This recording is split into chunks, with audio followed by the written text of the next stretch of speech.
we know that as the Nazi state formed itself, as a racist state. I mean, a state in which there was almost an immediately racist program, largely at first expressed in the need to expropriate the wealth of the Jews, to clear Jews out of the professions. Jews had made tremendous strides in Europe, as you should know, through the latter years of the 1800s and early years of the 1900s, 20th century.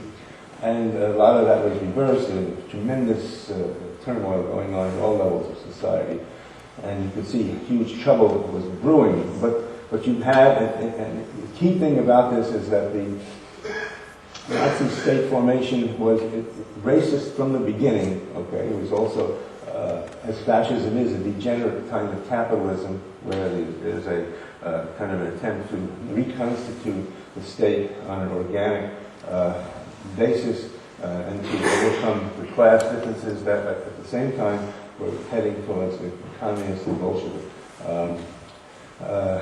development. Now, amongst the existential options available to Jews, I said the main one was emigration, but a considerable group of Jews as well became very active in the transformation of European society and joined all of the left movements, whether anarchism, syndicalism, a group in Eastern Europe, the Bund, which was a Jewish syndicalist, I said labor unions that had a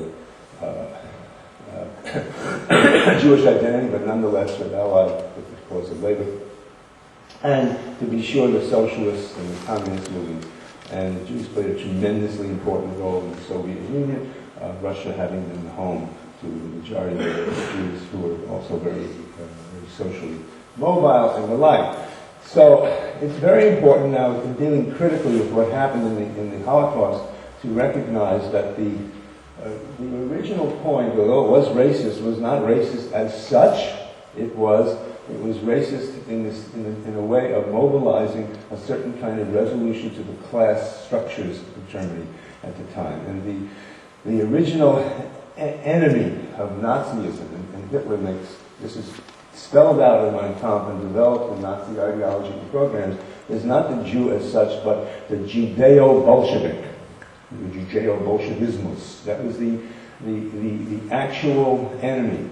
And the point was to crush the very powerful communist movements and socialist movements in Germany and the workers' movements, which in the crisis of capitalism of the early 30s could have, as it is throughout the Western world, could have actually overturned the existing order. In Germany, it was the ancillary factor of anti-Semitism was tied onto that in order to mobilize archaic passions and to weld the German nation into an organic unity, the blood and soil of the Germanic people. So that, and remember, Germany was national socialism. Nazi is a condensation of national socialism. So the socialism was supposed to be made into a national form instead of a universal class-based form. And hatred of Jews was an important element of that. Concentration camps were set up by the Nazis from 1934 on, and for the first 4 years or so, most of the inhabitants of the concentration camps were Jews, yes, but only because the Jews were labor leaders, they were communists, they were leftists of all sorts. The original inhabitants of the concentration camps, the function of those camps was to clear out the left from German society and use anti-Semitism as a tool for that, in the course of which Jews in general were swept along.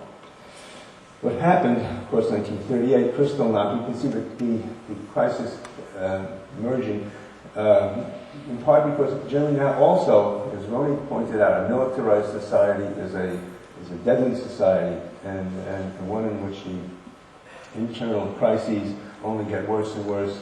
Germany becomes very militarized, begins a pressure of expansion. As it begins the pressure of expansion, the internal temperature keeps heating up, and the temperature of anti-Semitism heated up as well. And this is, why people were desperately worried. But remember, it started with Judeo-Bolshevism, it continued with militaristic expansion, and the real era of the Holocaust begins, and here I'm using as my primary source a wonderful historian himself, a victim of the Holocaust, Arno Mayer, M-A-Y-E-R, wrote a book called, in the late 80s called Why Did the Heavens Not Darken, which I think is the best single historical treatment of the Holocaust, and I refer to it with commendation. Mayer points out that the actual fabric of the Holocaust did not really take place until Germany broke through its national boundaries and began its mad program of world conquest. And I think it's necessary to keep that in mind, because the essentialist view of the Holocaust, the view of Elie Wiesel type view is that it stems from an immemorial anti-Semitism that is abstracted from anything and is really, in the minds of these ideologues, is kind of linked to the genome itself. It's part of human beings to just hate Jews. That's as far as they can take it. And they can have that common thread of hating Jews without understanding the mediations and the true historical structures of that.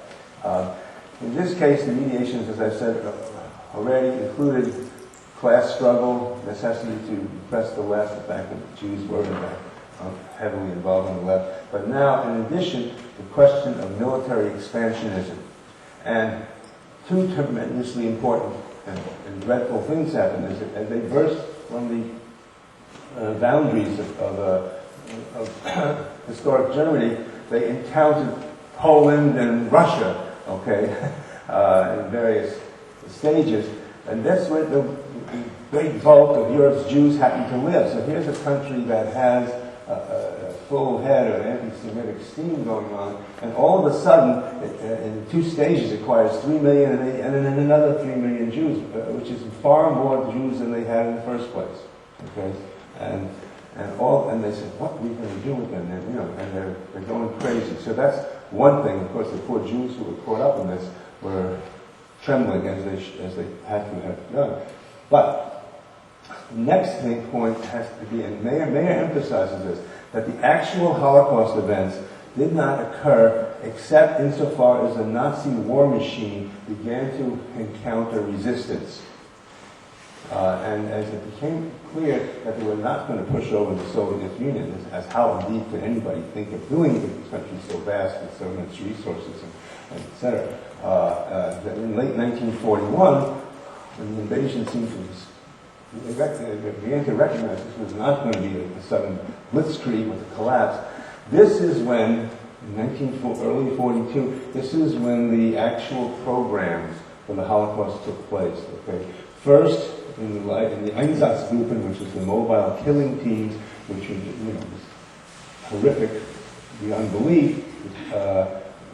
Particularly, in Poland and Russia, just went through killing every Jew they could find, and they killed maybe 1 million of them that way, but it wasn't fast enough. And then the next stage is the camps, which added to the whole event an aura of industrialization and logical efficiency, which, and meticulous record keeping, which historians defeat, needless to say, but also produces a kind of peculiar horror, because yes, indeed, there have been other genocides. There have been other genocides that are as horrific to the victims. I mean, as has been pointed out,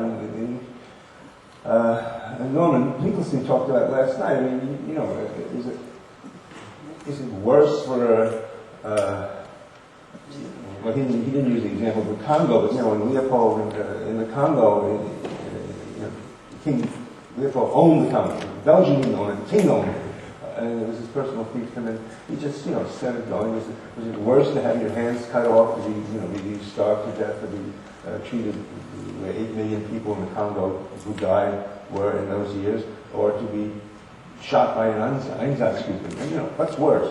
How can you measure those? And the very effort to measure the extent of a genocide is itself a moral violation, because it immediately dehumanizes some part of the victim, and it says this victim is more important than the other victim, therefore not equivalently human. And the abuses of that Holocaust that were made and have been made, continue to be made by Zionist movements in the state of Israel.